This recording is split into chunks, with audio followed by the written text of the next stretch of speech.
Take your things and leave, Patricia screamed, throwing my clothes into black garbage bags. Amanda needs this room now. You've overstayed your welcome. I stood in the doorway of what had been my bedroom for the past year, watching my mother-in-law destroy the life I'd built while my husband served overseas. This is my house too, I said quietly, my hands steady despite the storm raging inside me. Michael and I. Michael isn't here. She cut me off, her face flushed with anger.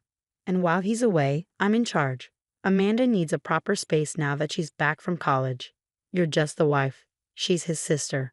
Blood comes first. I watched as she continued ransacking my room, throwing my carefully organized belongings into bags like they were trash. My name is Sophie Anderson, and at 26, I was being kicked out of my own home by my mother-in-law while my husband Michael served in the military overseas. Patricia had never approved of me. To her, I was the girl who'd stolen her precious son away, the outsider who didn't deserve to be part of their perfect family. When Michael was deployed 8 months ago, she'd moved in to help. But her true intentions became clear soon enough. Mom, are you sure about this? Amanda's voice drifted in from the hallway. She stood there in her designer clothes, feigning concern while barely hiding her satisfaction.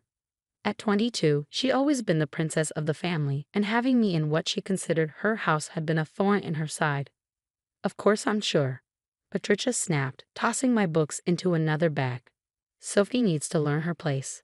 This house has been in our family for generations. She's just temporary, you're permanent. I felt my throat tighten at her words. If only they knew the truth about the house, about the conversation I'd had with Michael's grandfather James before he passed away last year. But I held my tongue, remembering his words. Timing is everything, Sophie. Let them show who they really are first. My phone buzzed. A message from Michael. Hey love, sorry I missed our call. Signal's bad here. Hope everything's good at home. Love you. My heart ached as I thought about telling him what was happening, but I couldn't. He needed to focus on staying safe, not worrying about family drama back home.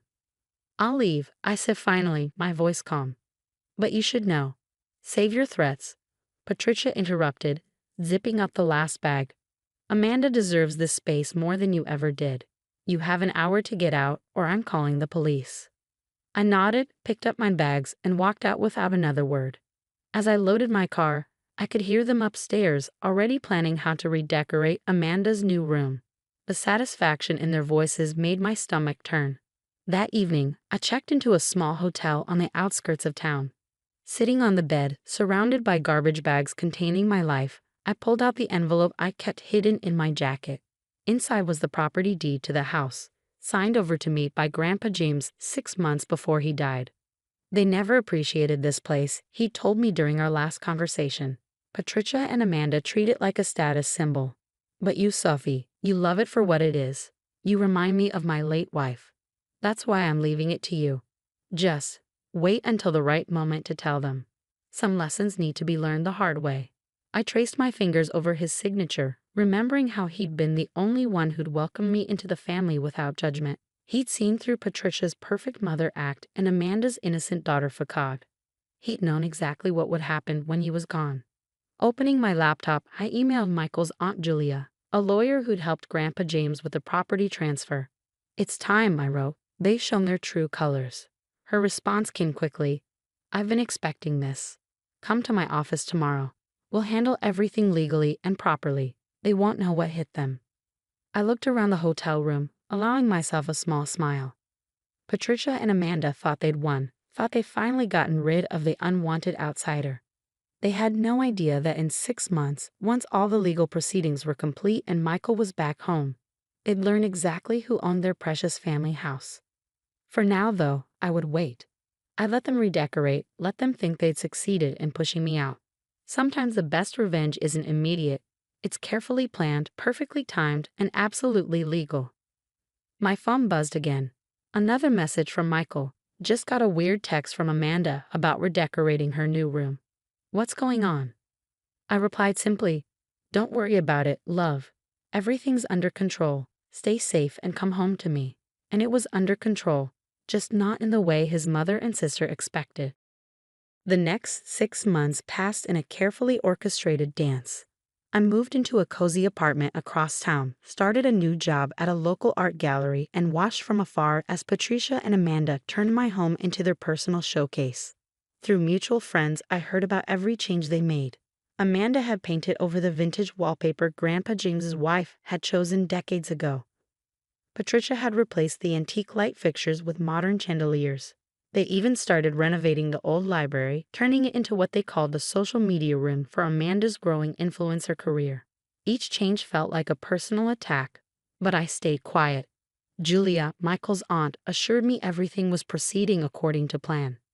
The court date is set for next month, she told me during one of our weekly meetings. The property transfer paperwork is ironclad.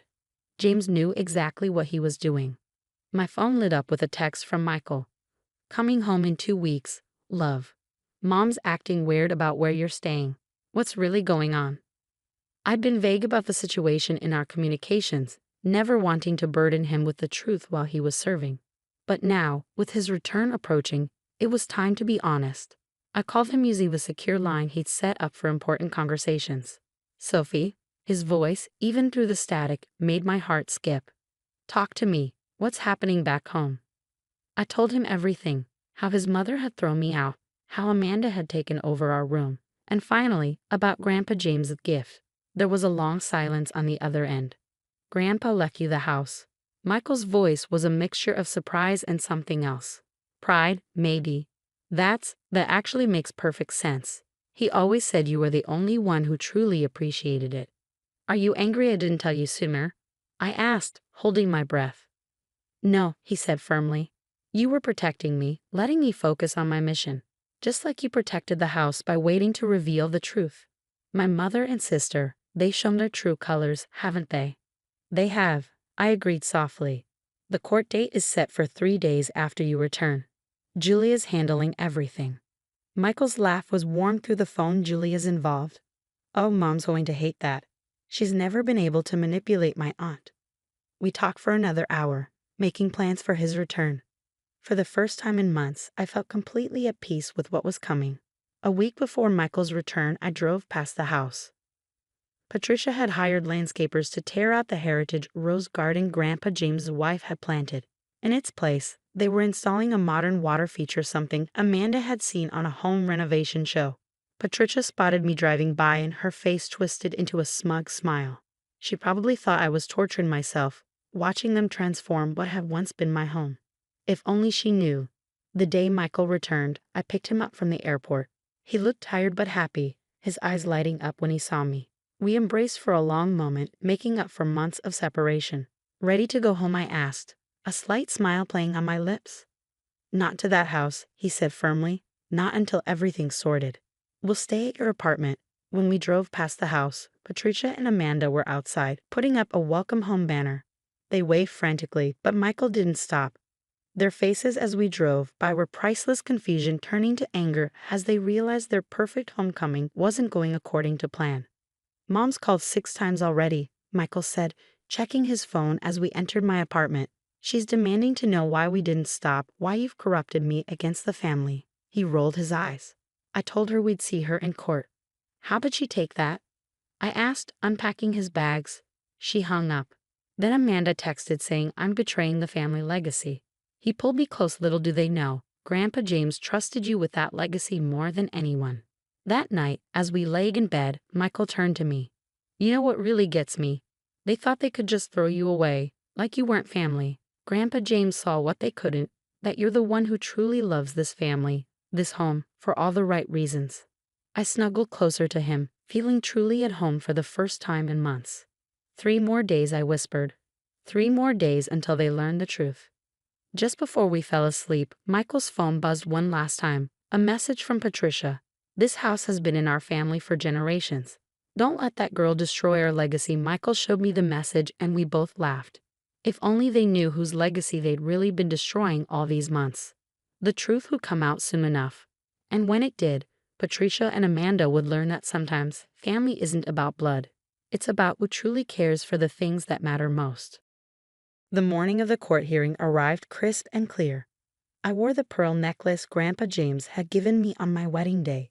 It was my wife's, he'd said. She'd want you to have it. You understand the value of memories, not just things. Michael and I arrived early, finding Julia already waiting outside the courtroom. Patricia and Amanda swept in minutes later, dressed like they were attending a social event rather than a legal proceeding. Their confidence wavered slightly when they saw Julia. "What's she doing here?" Patricia hissed to her lawyer, loud enough for us to hear. Representing the rightful owner of the property, Julia replied calmly, her smile sharp as a razor. Inside the courtroom, Patricia's face turned increasingly pale as Julia presented the evidence. The property deed, Grandpa James's notarized letter explaining his decision, and photographs documenting the unauthorized changes they'd made to the historic home. "Your Honor," Julia said, her voice clear and strong, "my client, Sophie Anderson, was gifted this property by James Anderson 6 months before his passing. He chose her specifically because of her dedication to preserving the home's history and character." Patricia shot to her feet. "That's impossible. The house has been in our family for generations." "Yes," the judge said, reviewing the documents, "and according to these papers, Mr. James Anderson chose to keep it in the family, through his grandson's wife, Mrs. Sophie Anderson." Amanda burst into tears, but they weren't her usual manipulative sobs. These were tears of genuine shock as her perfectly planned future crumbled around her. "The property transfer is legal and binding," the judge continued. "Furthermore, given the unauthorized modifications to this historic property, Mrs. Anderson would be within her rights to demand immediate vacancy." I stood up, my voice steady. "Your Honor, I don't wish to remove them immediately. I'll give them 30 days to find new arrangements." I turned to Patricia and Amanda. "But the renovations stop now, and the rose garden will be restored." The judge nodded approvingly. "A generous offer, Mrs. Anderson. I suggest you take it," she added, looking at Patricia and Amanda. Outside the courthouse, Patricia finally broke her shocked silence. "You planned this," she accused, pointing a shaking finger at me. "You manipulated James, turned him against us." "No," Michael said firmly, stepping forward. "Grandpa saw exactly who everyone was. He saw how you treated Sophie, how you valued appearance over substance. He made his choice, and it was the right one." Back at the house, our house now, truly and legally, Michael and I stood in the entrance hall. Despite Patricia and Amanda's changes, I could still feel the warmth that had first drawn me to this place. "Where do we start?" Michael asked, looking around at the modern fixtures that had replaced the antique ones. I smiled, pulling out a folder. "Actually, I have all the original blueprints and photos of how everything used to look. Grandpa James gave them to me last year. He said someday we'd need them to restore the house to its true glory." Over the next month, as Patricia and Amanda grudgingly packed up and moved out, we began the restoration process. The contractors carefully removed the modern additions, uncovering the beautiful historical details beneath. Each day revealed another piece of the home's soul, temporarily hidden but never truly gone. The rose garden was my first priority. I had cuttings from the original plants, carefully tended in my apartment over the past 6 months. Grandpa James's wife had documented every variety in her garden journal, which he'd entrusted to me. "You'll know when to use this," he'd said with a wink. On the day Patricia and Amanda finally left, Michael found me in the library, which we were returning to its original state. "No regrets?" he asked, wrapping his arms around me. "None," I replied, looking around at the room that would soon house books again instead of ring lights and cameras. This is what Grandpa James wanted. Someone to love this house for what it is, not what it could be turned into. That evening, as we sat on the porch watching the sunset, a car pulled into the driveway. It was Julia, carrying a large box. "Found these in my attic," she said, setting it down. "Grandpa James left them with me for safekeeping. Said to give them to you once everything was settled." Inside were photo albums documenting the house's history, and at the bottom, a letter addressed to me. "Dear Sophie, if you're reading this, you've proven me right. You fought for this house the right way, with patience, grace, and determination. These albums show the house's heart and soul through the years. Add your own chapters to them. Make new memories, and remember, sometimes the best revenge is simply proving someone right about you. Love, Grandpa James." I wiped away tears as Michael hugged me close. Through the window, we could see the first blooms appearing in the restored rose garden. Sometimes I realized coming home isn't just about returning to a place. It's about honoring the trust someone placed in you and proving that their faith wasn't misplaced.